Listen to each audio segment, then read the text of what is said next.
USCHO.com. This is the USCHO Spotlight, a weekly podcast from U.S. College Hockey Online at USCHO.com, featuring conversations with college hockey coaches and players and journalists who cover the sport. Welcome to USCHO Spotlight for Wednesday, October 6, 2021. I'm Ed Trefzger, across the table from Jim Connelly. Joining us now on USCHO Spotlight, the head coach of Arizona State. That's Greg Powers. Greg, I think the most appropriate ways to welcome you in is to say, welcome home. It had to be a very long year playing your last season entirely on the road. I think that the sunny skies of Arizona were probably the most welcome sight you've ever had. They really were. We were happy to get back after a long year on the road, like you said. And, you know, at the end of the day, we'll look back on last year and just be really proud of our guys. We didn't have any forced cancellations by being on the road for an entire season, you know, and I think that says a lot about our kids and it says a lot about our university for going to those measures to allow them to play. And we wanted to get them on the ice and not miss a season. And that was our best option. And we're proud that we did it. Last weekend, a home split against UMass Lowell back at Oceanside. And everybody knows that there's a new arena coming, and Oceanside maybe it's been a pretty good home ice advantage, but maybe not always the best arena for you to play in. But as we were just saying off the air, being back at Oceanside felt good. It felt incredible just to have a packed building and going through a game. We had to really almost re-educate ourselves entirely, the whole program on the home game routine.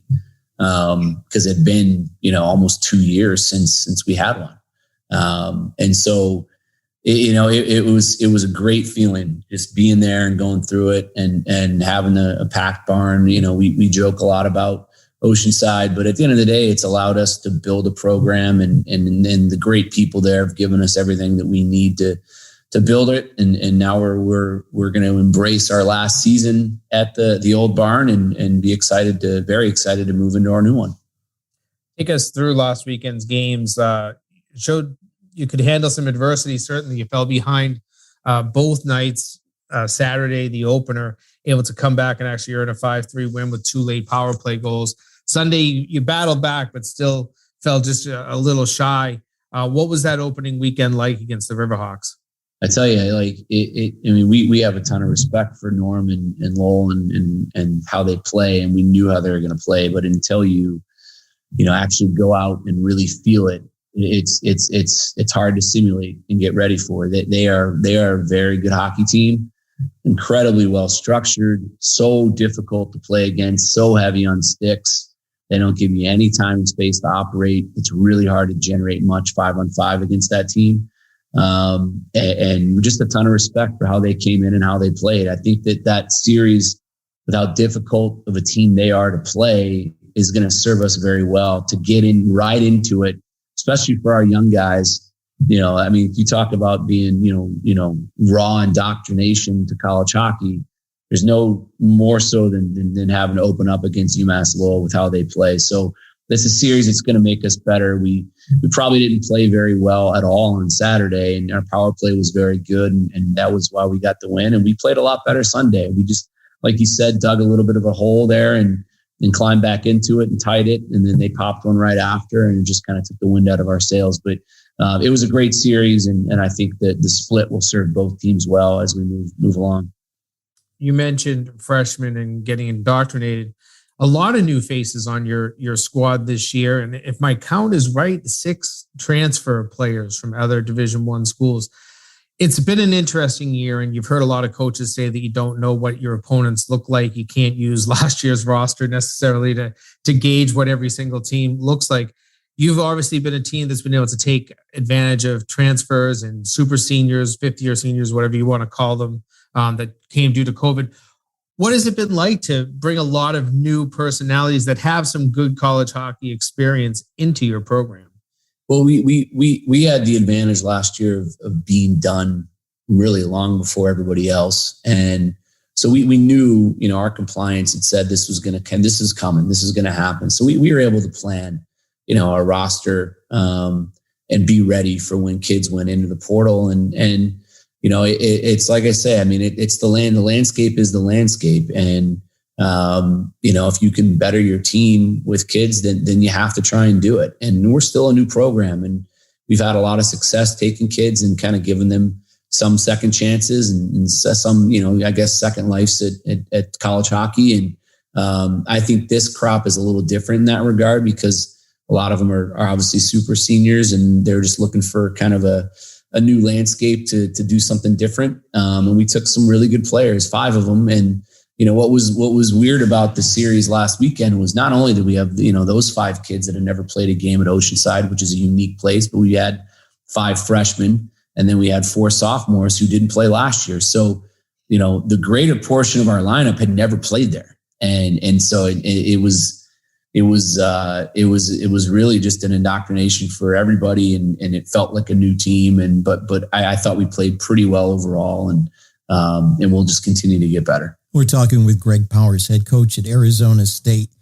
Most teams, when they look at putting together a schedule, have most of the games set by the league and maybe have to find 6 or 8 or maybe 10 non-conference games. You've got to put together a whole schedule. And I was wondering about what kind of challenges there are there pulling that together, because looking at this year's schedule, you have mostly teams that are either likely to be NCAA tournament teams, or at least are teams that are going to be battling for the top of their league. So how do you go through that process, and what kind of challenges do you have?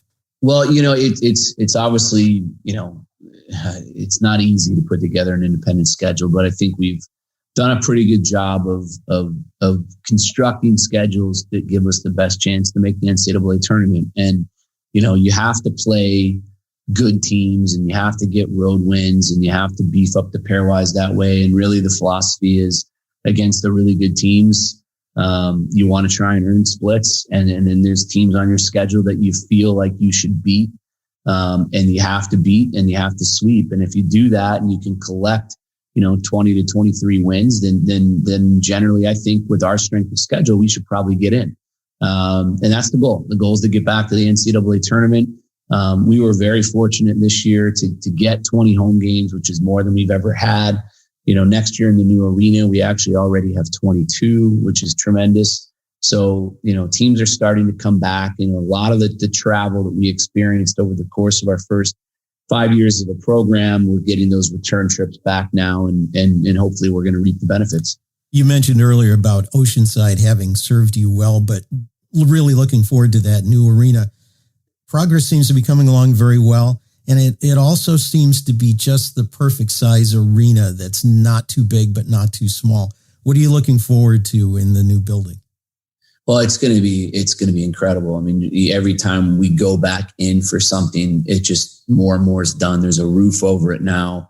It's getting shelled, and they're going to start building out the inside of it. So they're doing a tremendous job, not only keeping it on schedule, but even ahead of schedule. And I think, just 5,000 seats, like you said, is a perfect size in this market. We think if we can get 6,000 a night, let's build it for 5. And we think we'll pack it every night.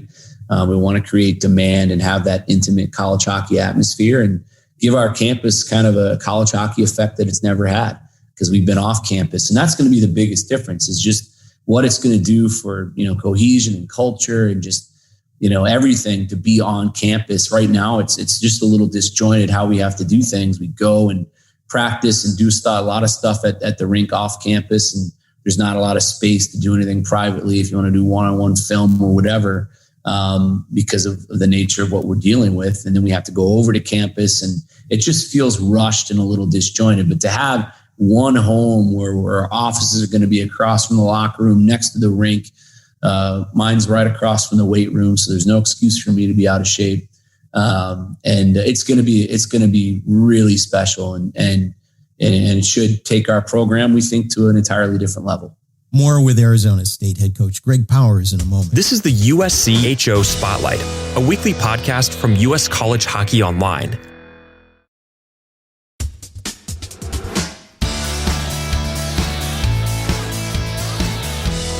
We're back with USCHO Spotlight. Our guest is Arizona State head coach Greg Powers. Earlier this week, you got to participate as one of the presenters in the virtual coaching clinic that College Hockey Inc. and the coaches site put together. What did you share with the folks who were attending?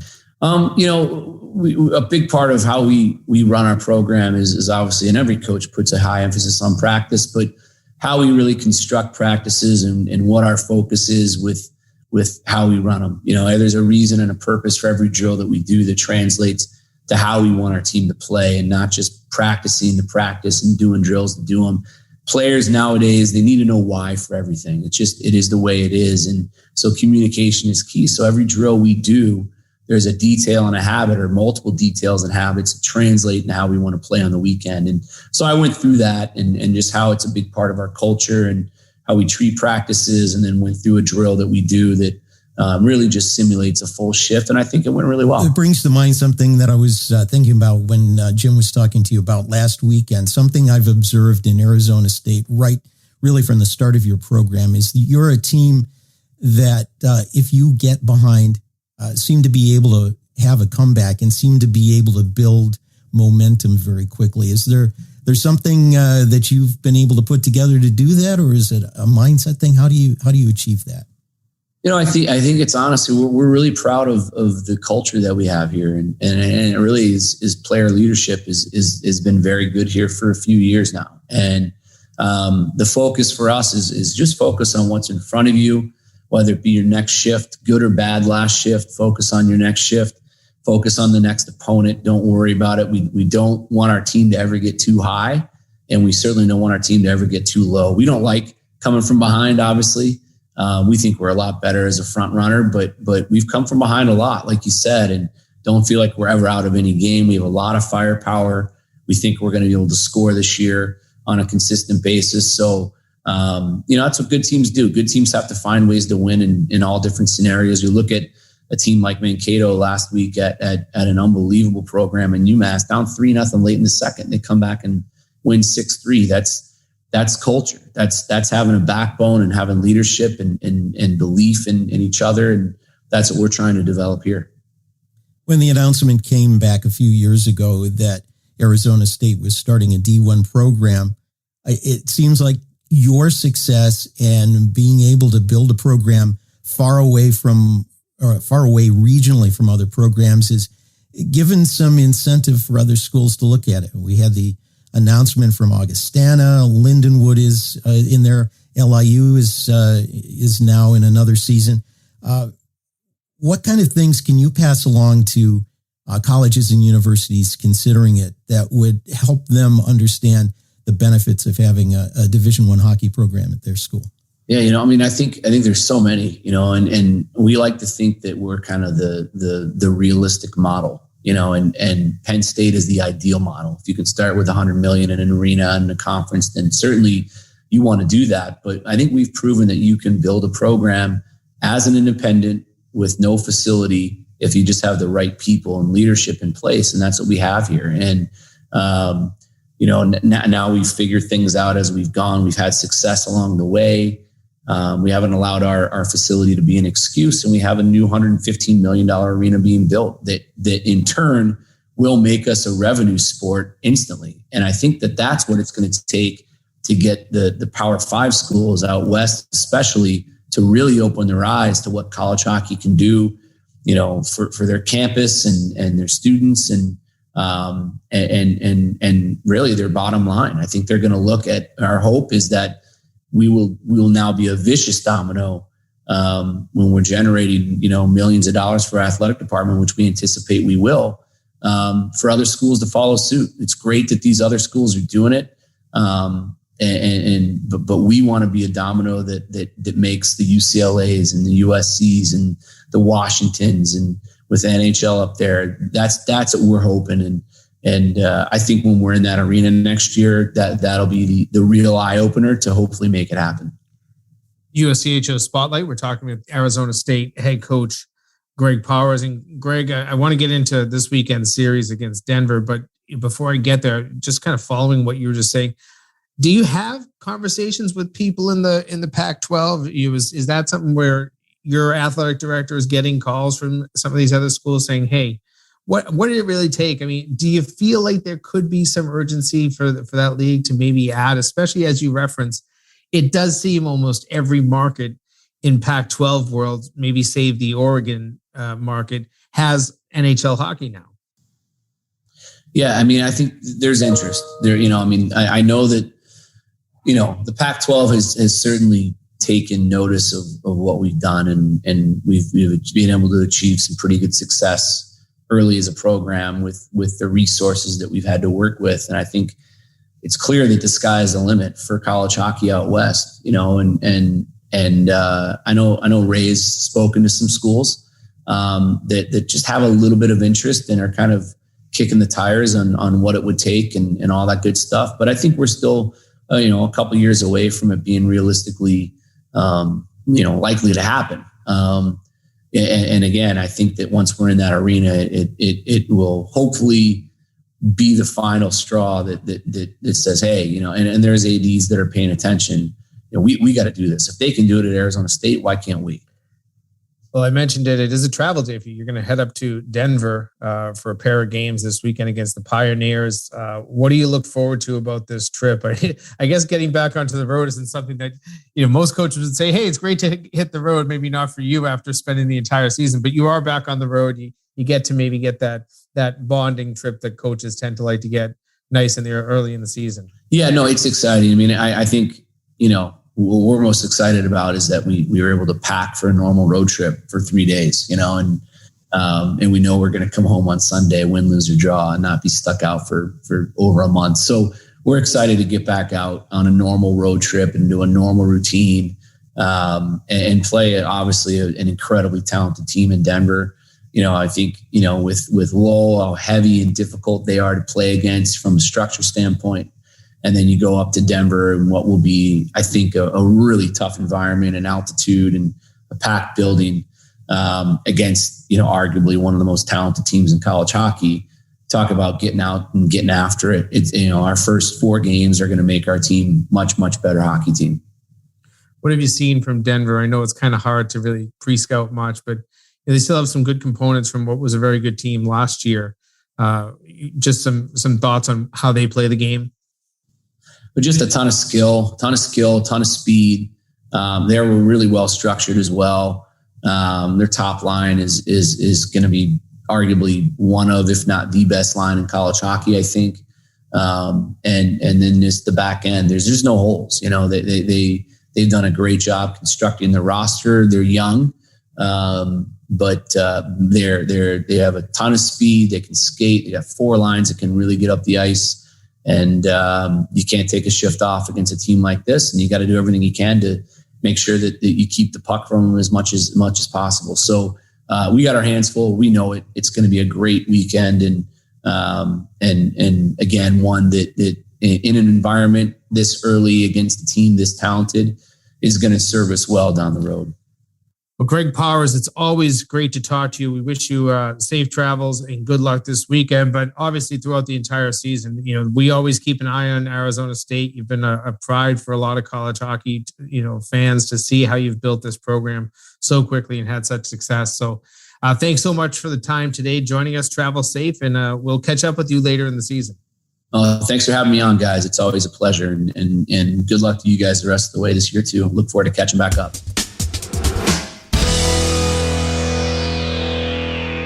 That's Arizona State head coach Greg Powers. Always enjoy talking to Greg Powers. And I think it was pretty neat that they had him on the virtual coaching clinic because he's somebody who has really emphasized preparation and mindset in his time behind the bench at Arizona State. Yeah, certainly. I mean, you can see it in his team, usually a very well-prepared team. And, every time they go out, you almost feel like you want to make them an underdog in every single series ever since the day that they dropped the puck. But, they've been to a national tournament. They would have been in the second one, I believe, if it hadn't been canceled a couple of years ago. Last year, they performed, I would say, admirably when you consider the fact that they only played the Big Ten teams, some pretty good hockey teams, if you recall from a year ago, and every game was on the road. So I just look at, this Arizona State team as having done a lot in such a short amount of time. It's really is a credit to their coach and their coaching staff. I was intrigued by his comparison between kind of the attainable way that Arizona State started a program and the ideal way that Penn State did. I think there's a third category for schools without even the resources that Arizona State has. But being able to find a place to play, to build some support, and now build an arena that's exactly the right size, they've really done it each step of the right way. And whether other schools follow that attainable approach or maybe a lower budget approach like some are, they've really shown that expansion is possible in college hockey. Yeah, I mean, certainly. I think that a lot of people looked at, immediate success for Penn State, immediate success for Arizona State. And yeah, sure, they threw a lot of millions of dollars, tons of resources, but it gave some confidence to so many programs out there to at least explore this idea. In the thought of doing it into markets, you've got, a team down in Nashville looking at hockey right now that I would never have dreamed to ever have a college hockey, program in Nashville. You have to think that at some point, if a university in the area of Tampa could ever, pull together some of the interest, that's another really good market. And then you heard Greg Powers talk about it, the Pac-12 landscape. You've got, you now have Seattle in the NHL, and that's a really hockey hungry market, it seems. So you're going to, Washington State could be natural.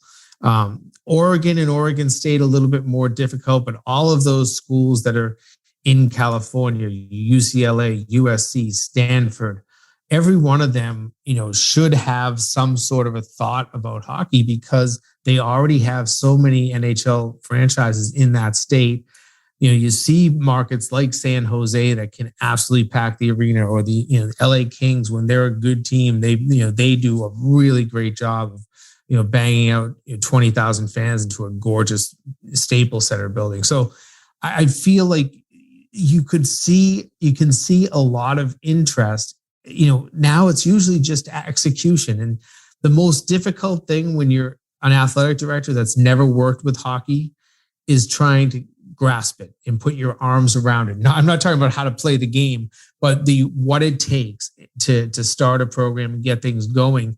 But, when you see a program like Arizona State that was in a market that, really isn't the best NHL market, but they are a decent one, you find a way, and they did it well, and they have executed well. And now this palace of a barn that they'll open next year is kind of the best proving point. You can have success no matter what your market is. And let's not forget UNLV, which has the NHL and the AHL. They're both in the Vegas area.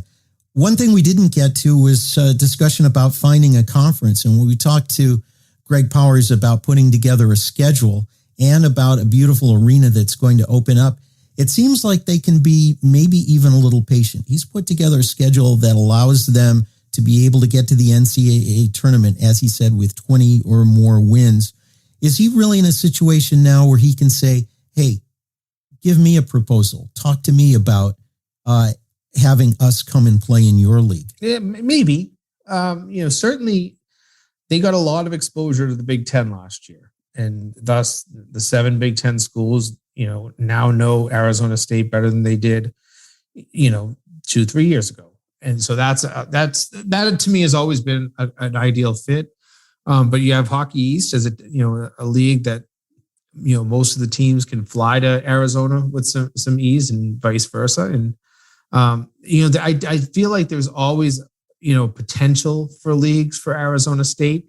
But if you can get to the NCAA tournaments remaining as an independent, and listen, it is difficult to put together a schedule, but the desire for a coach and his staff to head down to Tempe, Arizona, maybe in the middle of January, it's there. It exists. And you've got to be able to get opponents, and you're going to be able to get teams to come to you. It's a problem that we used to see in Atlantic all the time. Hey, they'll, Ohio State and Michigan and Penn State will play you, but you're going to go to them. Well, with Arizona State, you're in a desirable market. So maybe it's a lot easier in that case to draw your schedule. So maybe it is better just to stay an independent.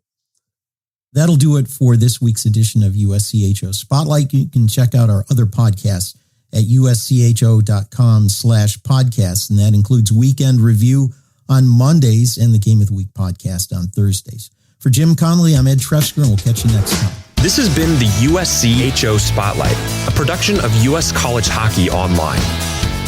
Visit uscho.com/podcasts to listen or subscribe.